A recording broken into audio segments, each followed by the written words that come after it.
के पर राम राम लिखकर कर बहुत बहुत छोटा छोटा सा सा उपाय उपाय करना करना है। है। इन दोनों का बहुत ही कम आता है। इसी इसी के के साथ साथ में गुरु जी ने अपनी शिव पुराण कथा में बताया है कि इस दिन आपको एक पीपल के पत्ते पर राम वाला उपाय तो आपको अवश्य ही करना चाहिए, क्योंकि ऐसा दिन पूरे साल में सिर्फ एक ही बार आता है। और दोस्तों, आप सभी लोग जानते हो कि मंगलवार का अगर सबसे बड़ा कोई उपाय है तो पीपल के पत्ते पर राम वाला उपाय।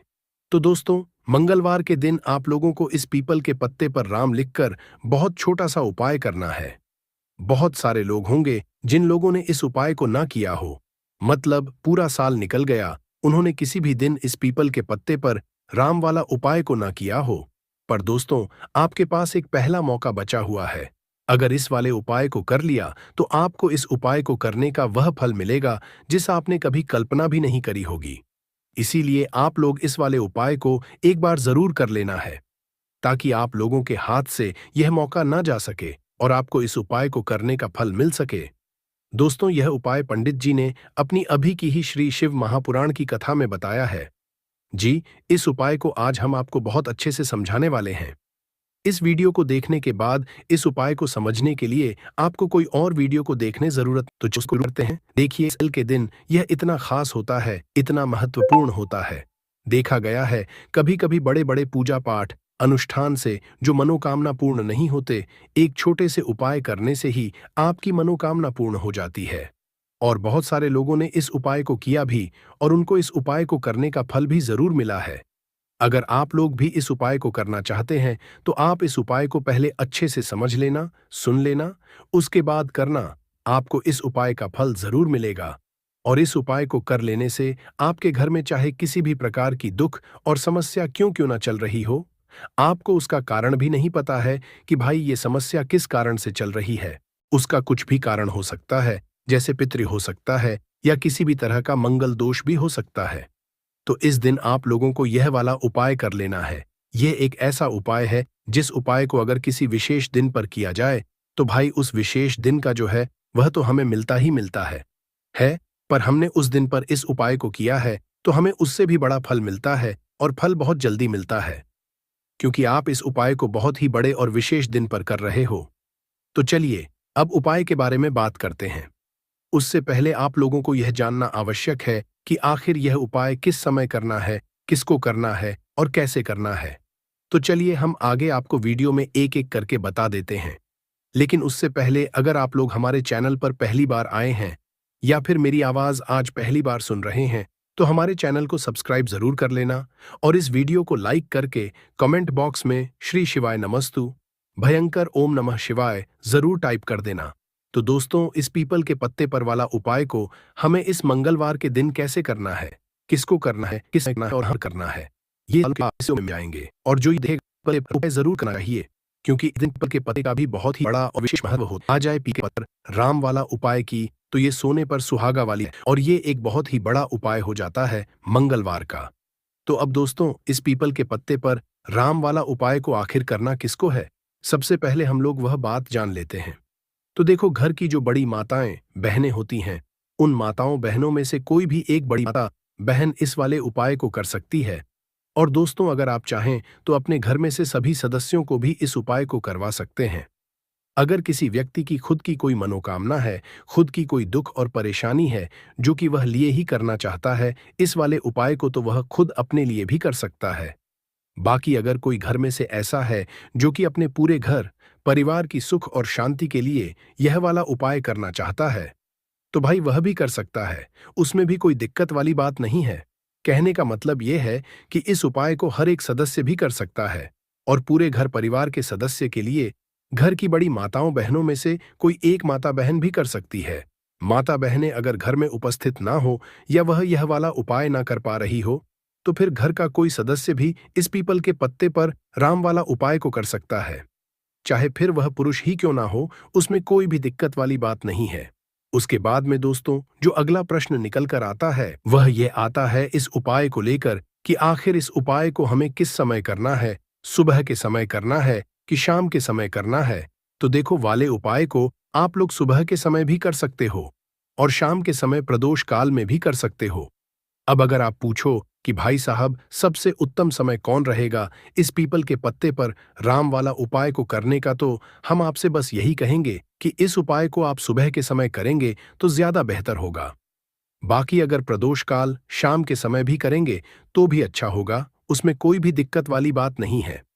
तो अब दोस्तों, जो अगली सबसे बड़ी और महत्वपूर्ण बात यह आती है कि सुबह अगर हम उपाय को करेंगे तो हमें कितने बजे से लेकर कितने बजे तक के बीच में करना है, और शाम के समय प्रदोष काल में करेंगे तो हमें कितने बजे से लेकर कितने बजे के बीच में करना है। तो देखो, सुबह जितनी जल्दी हो सके आप उपाय को करने की कोशिश करना।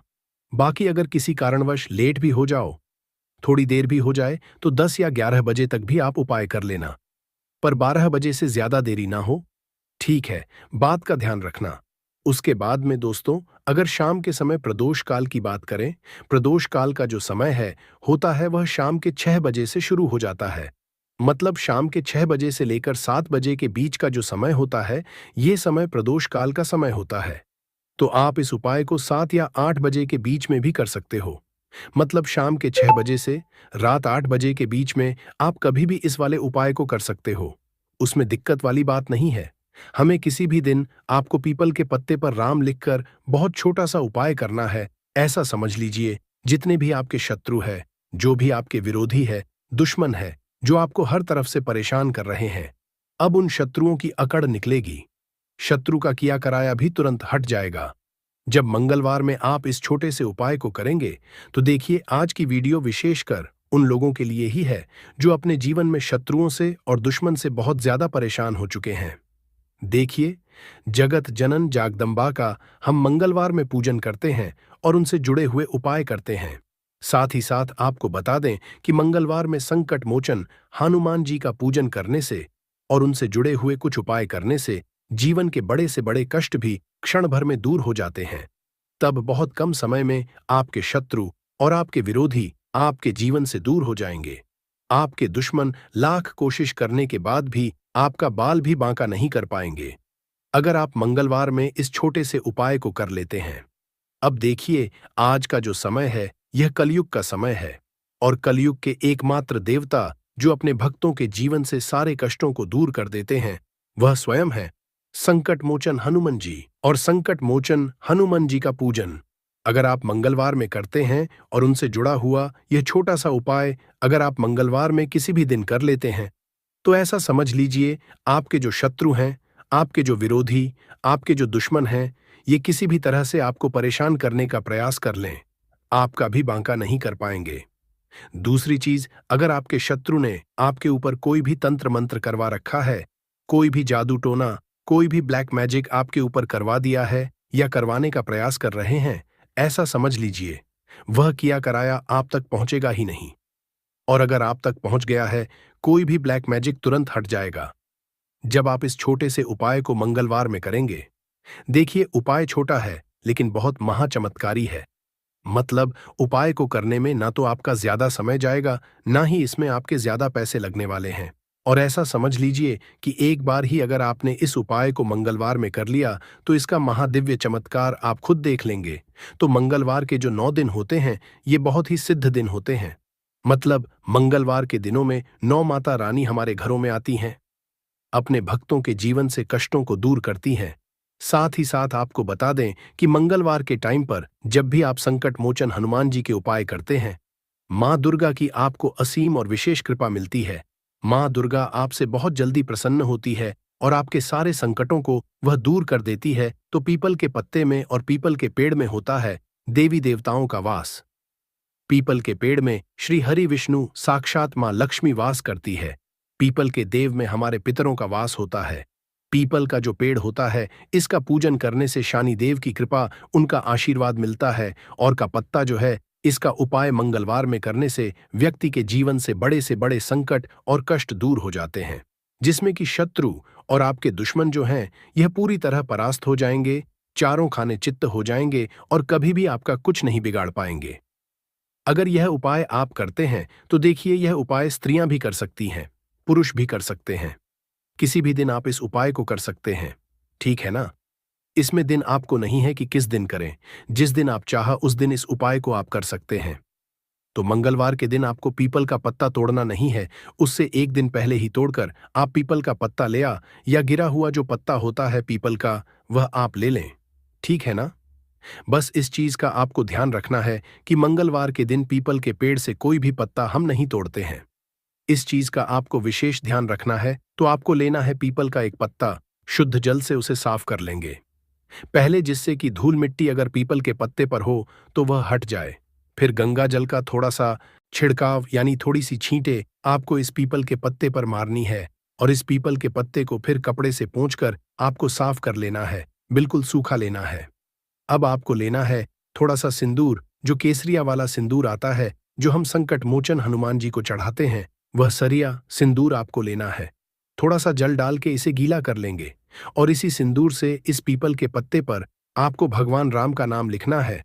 अब किससे लिखेंगे? माचिस की तीली ले सकते हैं, उससे लिख सकते हैं। किसी भी तरह से आपको भगवान राम का नाम इस पीपल के पत्ते पर लिखना है। लिख लिया एक आपको। चमेली के तेल का या सरसों के तेल का दीपक तैयार करना है, और एक कोई भी आपको लेनी है। मिठाई में यहां पर आप बूंदी का ले सकते हैं, बेसन का लड्डू ले सकते हैं, और अगर आप इमरती ले लेते हैं तो यह और भी उत्तम है। देखिए, इमरती का जो भोग होता है यह संकट मोचन हनुमान जी को बहुत ज्यादा प्रिय है। अब यह सारी चीजें लेकर आपको जाना है संकट मोचन हनुमान जी के मंदिर में। तो देखिए, सबसे पहले आपको संकट मोचन हनुमान जी के सामने यह दीप प्रज्वलित करना है जो आप लेकर के गए हैं। चाहे आपने चमेली के तेल का दीपक तैयार करा है या सरसों के तेल का, सबसे पहले दीपक आप जला देंगे, और दीप जलाने के बाद आपको जो पीपल का पत्ता आपके गए थे वह पत्ता आपको संकट मोचन हनुमान जी को अर्पित करना है, वहां चढ़ाना है। और जो भी भोग में आप लेकर के गए हैं, चाहे आपने बेसन के लड्डू लिए, बूंदी का प्रसाद लिया या फिर इमरती, जो भी कुछ आपने लिया है उसका भोग लगाना है। और संकट मोचन हनुमान जी से आपको प्रार्थना करनी है कि हे जगत का कल्याण करने वाले संकट मोचन हनुमान जी, संकटों को हरने वाले, मेरे जीवन से शत्रु और दुश्मनों को भी कर दीजिए। शत्रु का किया कराया तंत्र मंत्र सब कुछ हट जाए, ऐसी कृपा मुझ पर कीजिए। इस तरह से आपको प्रार्थना करनी है, और 108 बार जय श्री राम, जय सीता राम, जय श्री राम, जय सीता राम, जय श्री राम, जय सीता राम, इस तरह से आपको जयकारा लगाना है, क्योंकि भगवान राम का नाम संकट मोचन हनुमान जी को सबसे ज्यादा प्रिय है। तो जयकारा लगा देंगे। और देखिए, अगर एक बार हनुमान चालीसा पढ़ पाए तो आप एक बार चालीसा ऐसा जरूर पढ़ें। ठीक है ना? ज्यादा बार नहीं तो एक बार जरूर पढ़ें। जयकारा तो आपको बिल्कुल से लगाना है। और इस छोटे से उपाय को किसी भी दिन कर लीजिए, सुबह कर लीजिए, शाम को कर लीजिए, और किसी भी दिन, जैसे मंगलवार की तिथि जो होती है ना, ये बहुत बड़ी होती है, आप उस दिन भी इस उपाय को कर सकते हैं। जरूर से करें। शत्रुओं और दुश्मन, आपके जो विरोधी हैं, ये पूरी तरह चारों खाने चित्त हो जाएंगे, और आपका बाल भी वहां नहीं कर पाएंगे। तो देखिए, इस उपाय को आप 9 दिन भी कर सकते हैं, 2-3 बार भी कर सकते हैं। अगर आप ज्यादा बार नहीं कर पा रहे हैं तो एक बार आपको इस उपाय को जरूर से करना चाहिए। तो देखिए, इस उपाय को करने से जो आपके सामने से शत्रु है वह भी परास्त हो जाएंगे। जो पीठ पीछे वार करते हैं, पीठ पीछे तंत्र मंत्र करवाते हैं, वह शत्रु भी चारों खाने चित्त हो जाएंगे। बस छोटा सा उपाय है, जरूर करें। तो देखिए, अब बात कर लेते अपने एक बहुत छोटे से उपाय की, जिसे मंगलवार में करने से आपकी हर मनोकामना पूरी हो जाती है। यह उपाय आप अपने घर पर ही कर सकते हैं, कहीं जाने की आवश्यकता नहीं है। कोई भी ऐसी विश जो बहुत लंबे समय से अधूरी है, पूरी नहीं हो रही है, या धन को लेकर आप बहुत परेशान हैं, या घर में संकट कष्ट बहुत आते हैं, बीमारियां बहुत आती हैं, तो एक लाल पुष्प, जैसे कि गुलाब का फूल भी लाल होता है, आप जरूर से अपने घर के मंदिर में मां दुर्गा को अर्पित करें, और एक देसी घी का दीपक लाल बाती का लाकर मां का पूजन करें। मंगलवार में अगर लाल रंग से जुड़ा हुआ यह उपाय आप करते हैं, आपकी सारी मनोरथ, सारी मनोकामनाएं मां पूरा कर देंगी, क्योंकि लाल रंग मां दुर्गा को बहुत प्रिय है। लाल पुष्प और लाल रंग की बाती का दीपक आपकी बड़ी से बड़ी मनोकामना को भी पूरा कर देगा। मंगलवार में यह उपाय आप किसी भी दिन कर सकते हैं। दूसरे उपाय की हल्दी वाला जल आपको अपने घर में किस जगह पर डालना है, और उपाय को कैसे करना है, और कैसे ये हल्दी वाला दिन जब आप अपने घर में डालते हैं, छींट है उपाय को करते हैं, तो सीधे सीधे महालक्ष्मी आपसे प्रसन्न होकर आपके घर में आती है, और श्री हरि विष्णु के साथ आती है। स्थिर लक्ष्मी का आपके घर में वास होता है। कहने का मतलब है कि फिर कभी भी मां लक्ष्मी आपके घर को छोड़कर नहीं जाती है। जो लोग कहते हैं कि हमारे घर में